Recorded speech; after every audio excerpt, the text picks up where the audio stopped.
Presidential Broadcast Service. Radyo Pilipinas. Radyo Publiko ng Bagong Pilipinas para sa Bagong Pilipino. Naghahatid ng mahahalagang balita at impormasyon na uugnay ng pamahalaan sa sambayanan. Tulay sa himpapawid ng serbisyo publiko. Radyo Pilipinas. Radyo Publiko. Ang boses ng Pangulo.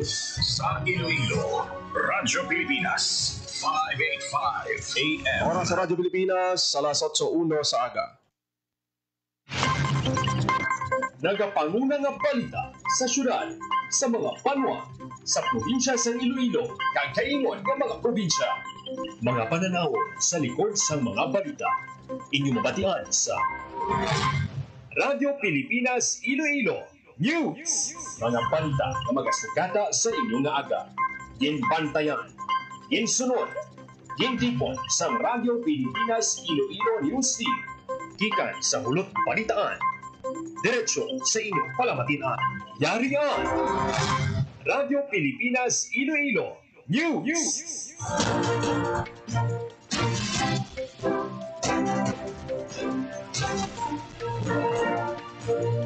Mayong aga Pilipinas, good morning Western Visayas. Welcome sa Radyo Pilipinas News. Subong adlaw sa Miyerkules, Oktubre 15 na kita tuig 2025.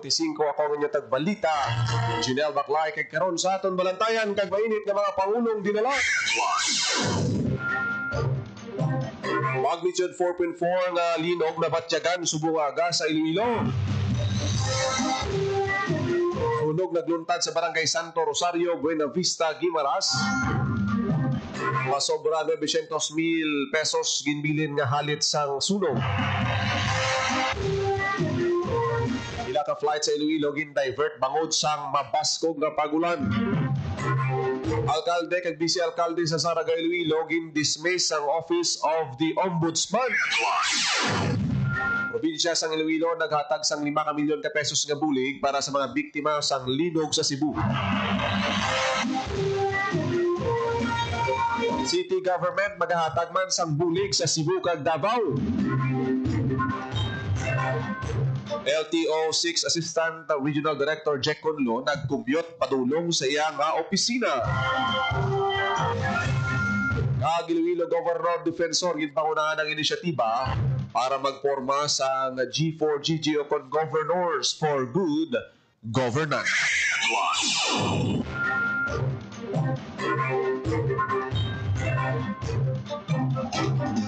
Oras sa Radyo Pilipinas, alas 8:04 sa aga kag karon sa detalye na sa aton mga balita lokal. Pilipinas. Radyo Pilipinas News. Tayog sang 4.4 magnitude galinog ang Iloilo subong aga Miyerkules, Oktubre 15 sa datos sang PBOX na record ang pagtayog alas 6:48 sa aga kag ang lokasyon sini sa Banwa sang Gimbal.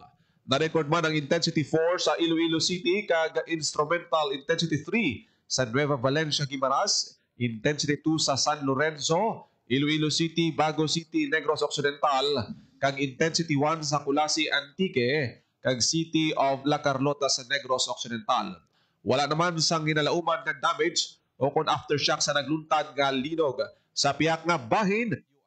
Nagpalanaog man ang mga estudyante sa University of Iloilo, FINMA, kasunod sa pagtayog nga nabatyagan subong nga aga. Temporaryo sila nga nagtiner sa parking area sa TTW building. Apang giliyo naman nga ginpabalik sa ilang nga mga hulot klasihan. Radyo Pilipinas. Radyo Pilipinas News.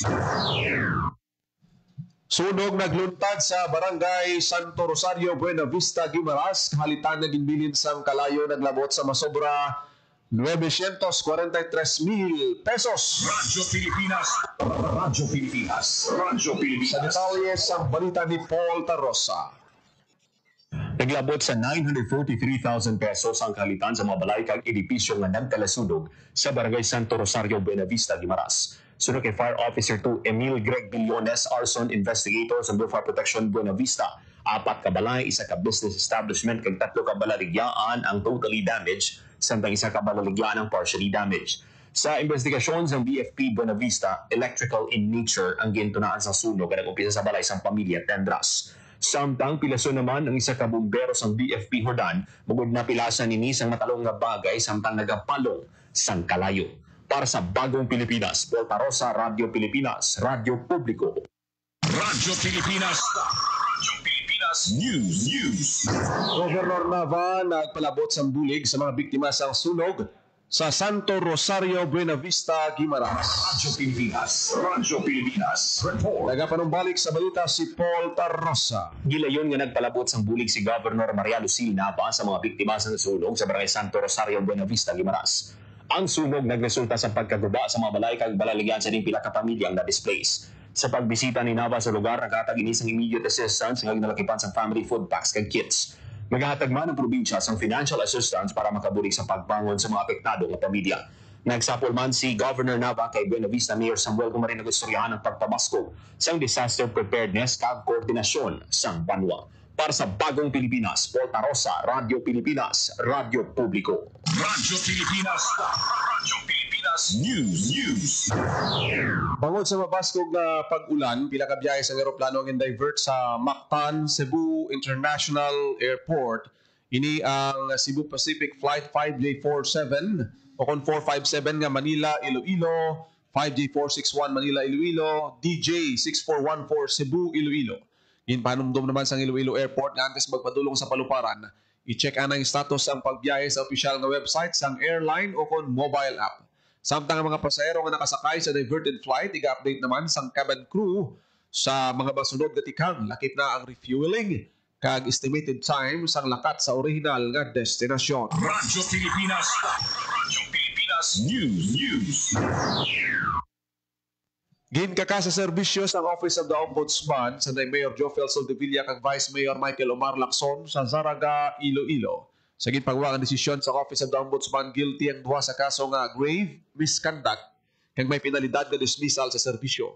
Ang kaso nangugat sa kaso ang ginpasaka ni SB member Andre Bonso Magaysay, may kangtanan sa ginpasar nga resolusyon sa Sangguniang Bayan na naghatag otoridad kay Mayor Soldevilla nga magsulod sa kontrata sa pagbakal sang duta sa diin ginapanangyahan sang tatay ni Vice Mayor Lacson. Ang duta pagagamiton para sa isa ka housing project.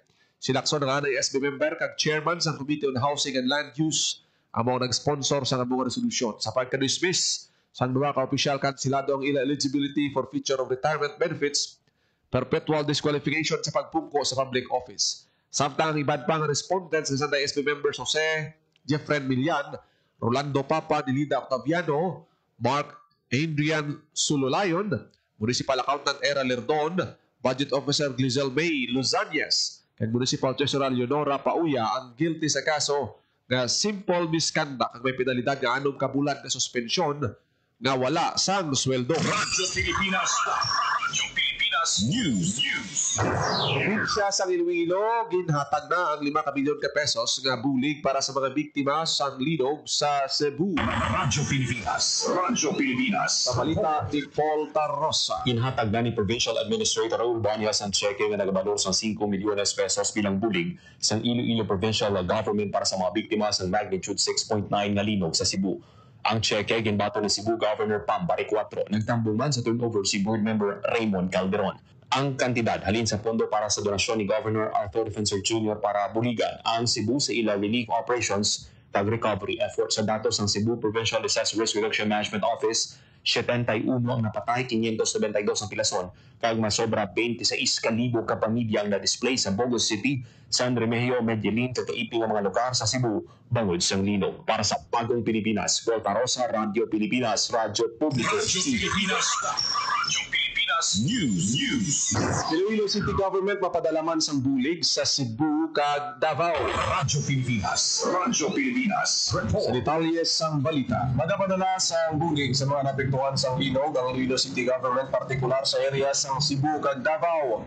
Yara sa 200,000 pesos ang hintayin sa syudad sa Iloilo para sa Bugo, Cebu, kag Davao Oriental. So, kay Iloilo City Mayor Raisa Treñas, ang pagpalabot sa bulig sa mga napektuhan ng local government unit ang kabahin na sa kinagulyan sa syudad sa tion nga mayara sing dalagko ng mga kalamidad nga nag-igo sa isa ka lugar. May baluan nga dako ang halit naging bilin sa linog nga nagtayog sa Bugo, Cebu, amuman sa Davao Oriental. Para sa Bagong Pilipinas, Junel Baclay, Radyo Pilipinas, Radyo Publiko. Radyo Pilipinas. Radyo Pilipinas News. LTO6 Assistant Regional Director Jack Conlu nag-commute padulong sa iya opisina. Radyo Pilipinas. Radyo Sa Pilipinas. detalye sa balita. Alin sa ilang balay sa Mario Obrero Lapos, nag-commute padulong sa iya opisina si LTO6 Assistant Regional Director Jack Conlu. Gikan sa Mario Obrero, nagsakay ni sa jeep. Pakanto sa Provincial Capital na sakay man sa modernized jeep padulong sa LTO6 Regional Office sa Barangay Quintin sa Alasaro. Halos masobra sa tunga sa oras ang kabilugan nga biyahe sini hasta na nakalabot sa iya opisina.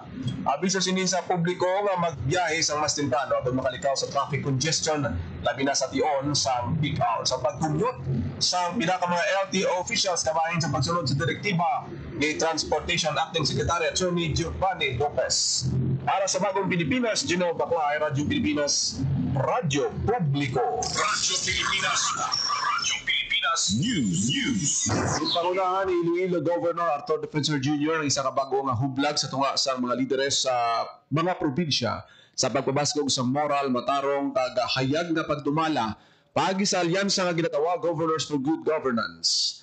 Nakikita online si Governor Defensor kay Romblon Governor Trina Fermalo Fabic kag Zamboanga del Norte Governor Daryl Dexter Uy agod istoryahan ang mga plano nga pag-organisar sa nasambit nga grupo. Ang sinapol ang inpatigayon ni Winona Galvez ang Mayors for Good Governance Secretariat. Ang G4GG ara pa lang sa hugna sang pagplano ang grupo nagatingwa nga maimpluwensyahan ng mga pulis sa pungsod nga mapabakod ang kolaborasyon sa tunga sang mga probinsya. Si Defensor, isa ka kaya natin champion of good governance and ethical leadership iya ginatagaan pagtamod ang mabakod nga panggobyerno nga nagasugod sa mabakod nga kasuguan. Panawagan ini para sa pag-amyenda sa local government code, ilabi na ang mga probisyon sini sa mga panguluhan sa probinsya nga nagatalupangod sa daan ng mga pulisa. Padayon na ginalimitahan sa lokal nga otonomiya. Dugang ginsiling niya ang advokasya igaangot sa mga inisyatibo sa League of Provinces of the Philippines sa paghatagahon sa mga lokal nga panguluhan. Naging inspirasyon ng mga prinsipyo sa Mayors for Good Governance, unahon ng katauhan, pakig-away sa korupsyon, magbago sa pag-uswag, kag pamakuron ang lokal nga otonomiya. Ang G4GG nagatigwa sa pagtukod sang isa ka komunidad sa mga gobernador na nakatutok sa reforma nagabuligay para sa hayag ka na sentro nga people-centered leadership. Paagi sa aktibo nga pagpanguna sa pagtukod sa G4GG, liwat ang ginaposisyon ni Governor Defensor ng Probinsya sa Iloilo bilang modelo para sa responsive, transparent kag forward-looking governance na nagaamot sa isa ka pungsundon nga hublag nga nagatiguha sa paghatagahom sa mga lokal nga panguluhan kag pagsulong sa makahulugan ng mga reforma sa bugos nga pungsod. Radyo Pilipinas. Radyo Pilipinas News. Nagagawa sa investigasyon sa Malay Municipal Police Station nga may daan nga hiligutan ng landlord. Rason ng intiro siniyang disc jockey sa Lake Town, Barangay Balabag, Boracay Island, Malay, Aklan. Sa investigasyon sa kapulisan ng Garenda sa tuwang biktima nga si Melvin Minerio sa boarding house ng Henry de los Santos nga mo ang landlord. May ginasukot ang suspect nga utang sa biktima apang kada padukot ginabuyayaw siya sang biktima. Nakita man sang post ang suspect ang ginapabati-batian ini sang biktima sa social media ganit na tipo ng tanang kaugot sa suspect kay Minerio. Nahimaluwar gintiro sang suspect ang biktima sa iya store apang madasig man nga nagresponde ang kapulisan kang nadakpan si De Los Santos. Sa karon, yara sa ospital ang biktima matapos makaagom sa gunshot wound. Radyo Pilipinas. Radyo Pilipinas News. Walo kasagayang pandagat sa banwa sa Morotac Viejo dakop sa iligal nga pagpangista. Radyo Pilipinas. Radyo Pilipinas. Sa balita ni Paul Tarrosa. Naglabot sa walog ka motorbangka na kumpiska sang Bantay Dagat Task Force bangod sang iligal nga pagpangisda sa kalalawran nga sakop sang Barangay Balaring, Barotac Viejo, Iloilo. Inibangod nga wala sang permit nga napakita ang mga mangisda kaya nagagamit sila sa troll nga ginadilian gamiton kung magpangisda. Sa karon yara sa kustudiya sang Bantay Dagat Task Force sa mga sakayang dagat takip ng iban pa nga fishing paraphernalia kag magapangatubang sila sa penalidad bangod sa paglapas sa Municipal Ordinance Section 11.06 Series of 2022. Ang Iloilo Police Provincial Office para sa pagpasanggad sang kampanya batok sa iligal nga pagpangisda agud maproteksyonan kag maamligan ang dunang manggad sa kadagatan sang Iloilo. Para sa Bagong Pilipinas, Paul Tarosa, Radyo Pilipinas, Radyo Publiko. Radyo Pilipinas. Radyo Pilipinas News.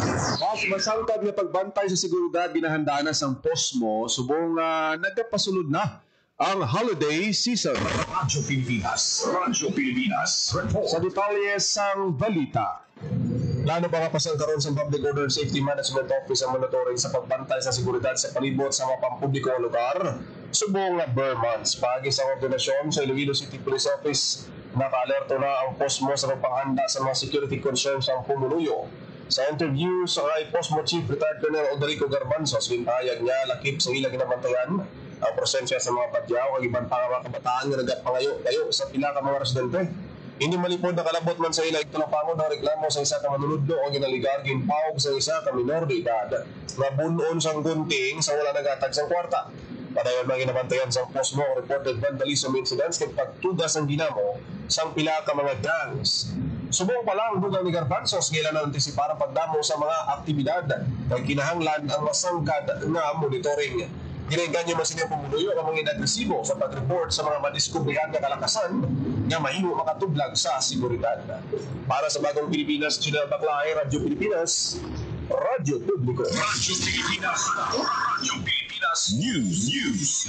Mga Schools Division Office sa Western Visayas ginmanduan na maghiwat sang structural assessment sa mga bulutuan kag opisina. Radyo Pilipinas. Radyo Pilipinas. Sa balita ni Marian Grace Erenieta. Gimanduan ang tanan ng mga Schools Division Office o SDO sa Western Visayas na maghiwat sa structural assessment sa tanan ng mga bulutuan kag opisina nga sakop sini. Sa gintagwa nga Regional Memorandum Order ni Regional Director Cristito Ecos ang DepEd Region 6 matapos ang naglutad ng Mabasco Galinog sa Bogo City, Cebu ug Manay, Davao Oriental, gimanduan niya ang tanan ng SDO nga may koordinasyon sa DPWH nga maghiwat sa joint validation kag assessment sa structural integrity sa mga school kag infrastructure facilities nga may minor kag major na damages. Sanding sa regional memo, gimanduan ang mga disaster risk reduction management o DRRM coordinators ug engineers nga i-consolidate ang reports kag isumite sa Oktubre 17. Sa interview sa Radyo Pilipinas, Iloilo Coronel Escolar Jr., Information Officer sa DepEd Region 6, gimpahayag niya nga tinaduyo sa assessment na siguraduhon ang safety sa mga estudyante lakip man sa school personnel sa mga nag-ausara sa pasilidad. Nadumduman nga naghihatman sa assessment ang DepEd Region 6 Regional Office ang assessment sa mga pasilidad silid sa Oktubre 13 matapos ang nagluntay nga linog sa Bogo City, Cebu kaagahon sa pareho nga adlaw kung sa diin minabatyagan nga pagtayo sa pila ka lugar sa Western Visayas. Para sa Bagong Pilipinas, Marian Grace Aranyata, Radyo Pilipinas, Radyo Publiko. Radyo Pilipinas. Radyo Pilipinas News. Magapanagtag sa emergency go bag sa mga Schools Division Office sa Western Visayas sa tanan ng mga estudyante kag personnel sa sakop sini sa DepEd 6 Regional Memorandum 1000 Series of 2025 na Regional Director Cristito Eco. Ginmanduan niya ang mga SDO nga magatag sa emergency go bags sa tanan ng estudyante, mga personnel. Ang 2024 Continuing Disaster Preparedness Response Program Fund amo paggagamiton kag 2025 current DPRP Fund. Sa tiyo naman ngayon di bastante ang mga pondo pahayag ni RD Eco nga mag-coordinate sa tagsa ka lokal nga panguluhan kag iban pa ang education partners para matuban ang kinahanglanon nga materyales. Sa interview sa Radyo Pilipinas Iloilo kay Hernandez Guillam Jr., Information Officer sa DepEd Region 6, ginpahayag niya nga target nga hatagan sa emergency go bags ang mga estudyante sa public school sa diin may masobra 900,000 ka mga learners halin sa kindergarten tungtod grade 12. Magdepende naman sa SDO kung ano ang mga sunod sang emergency go bags na iga panagtag. Radyo Pilipinas. Radyo Pilipinas News. 35 ka ARB sa Pandan Antique graduate na sa Farm Business School Training sa Department of Agrarian Reform. Radyo Pilipinas. Radyo Pilipinas. Sa balita ni JP Herbas. Graduate na sa Farm Business School Training sa Department of Agrarian Reform Mukundar ang 35 ka Agrarian Reform beneficiaries halin sa Pandan Antique. Ang programa nagatuloy mapabaskugon ng kapasidad sa mga ARB na mangin madilagon nga negosyante. Ang paghanas nga nagsugod si Gabriel ang naglawig sa 5 ka bulan. Ini may just siya ka learning session na nagasakop sa nanaytuhan na tupiko kaangay isang market survey, accounting, farm budget planning, benchmarking, market forum kag matching. Lubos naman ang pagpasalamat sa mga nakabenepisyo nga ARB sa dugang hibalo nga dala sa paghanas na dako nga bulig para mapasanyog ang ilang mga agri-negosyo. Para sa Bagong Pilipinas, JP Harvas, Radyo Pilipinas, Radyo Publiko. Radyo Pilipinas. Radyo Pilipinas Pilipinas News. Masagana program nagdala sang madamo nga benepisyo sa mga manguma sang Akwit Barotac Nuevo.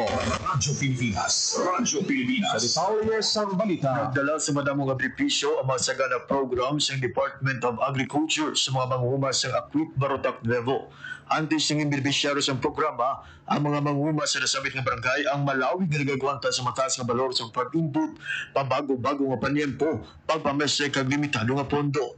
Apang sa Pebrero 2024, nagdesisyon ang 94 ka manghuma nga magtingog sinalom sa Akwit Rice Cluster. Sini nga tuig, ang Akwit Rice Cluster napilian nga maging partners in Department of Agriculture para sa 50 hektarya nga technology demonstration sang hybrid rice bilang kabahin sa Masagana Rice Industry Development Program o kon MRIDP. Sinalom sa programa, ang DA nagpalabot sa madamo nga farm inputs kaangay sang hybrid rice seeds, triple 14 fertilizer, urea fertilizer, muriate of potash, soil ameliorants, kag biofertilizer. Magluwas sa mga farm inputs, kinpakilala man sa ila ang Rice Crop Manager Advisory Service na naghatag sa pila ka rekomendasyon ang sa hustong elemento, kadamuon kag timing sa pag-apply sa abono. Naghiwat man ang DA kaupo ng Municipal Agriculture Office ng Barotac Nuevo sa paghanas tuloy sa hybrid rice production, teknolohiya, pest management kag farm mechanization. Bangod sa mga suporta kag paghiyang na angkon sa mga manghuma, ang satuan ay 100 kasako ka hektarya nga ani sa lugar ang nagsaka sa 120 kasako kag sa ibang nga area ang nagdangat pa sa 150. Magluwas sa mataas nga patubas, ginpasalamatan man sa manghuma ang paglubos ng ilang gastos bangod sa programa. Ang kadalagaan sa mga manghuma sa Akwit ang gindayaw sa mga manghuma gikan si iban nga barangay nga nagbisita sa ilang technology demonstration site sa giniwag nga field day sa Setyembre 19. Para sa Bagong Pilipinas, JP Hervas, Radyo Pilipinas, Radyo Publiko. Radyo Pilipinas News. Tatlo ka mga Sustainable Livelihood Program Association sa Guimaras nagbaton sa 300,000 pesos nga Product Diversification and Development Grant. Radyo Pilipinas. Sa balita ni Marian Grace Iranian. Recipient sa Product Diversification and Development Grant sa PDDG ang tatlo ka Sustainable Livelihood Program Association o kon SLP Kikan sa Guimaras. Nag-release ng 300,000 pesos na grant ang DSWD6 pinaagi sa Sustainable Livelihood Program o kon SLP kung sa diin nagbatol sang 100,000 pesos ang kada isa bilang performance-based incentive sa ilang madinalagon na pagpamaayo sa ilang negosyo nga ginpuntuhan pinaagi sa Seed Capital Fund. Lakim sa benepisyaryo sa grant ang SAPAL SLPA sa San Lorenzo, Guimaras na nag-upisa sa ilang operasyon sa 2023 sa isa ka agricultural supply and dry goods na nag-expand na sa agri-produce supplies. Lakip man sa benepisyaryo ang San Enrique Pantawid SLPA sa San Lorenzo na padayon sa ilang variety store business kag ang Lukmayan Rice Traders SLPA sa Nueva Valencia na may rice trading na negosyo. Tinutuyo sa PDDG nga pabaskibon pa ang livelihood budget sa mga grupo na nagpakita sa sustainability, effective resource management at mabaskog ng community engagement. Para sa Bagong Pilipinas, Marian Grace Aranyata, Radyo Pilipinas, Radyo Pilipinas News. Oras sa Radyo Pilipinas alas 8:24 na sa aga. Radyo Pilipinas. Lagi nyo nabatian ang detalye sa mga panguna balita pangalaga sa Radyo Pilipinas News subong adlaw sa Miyerkules, October 15, 2025. Ako naging lamang inyo alagad ang inyo tagbalita, Junel Baclay. Mayong aga Pilipinas. God bless Iloilo.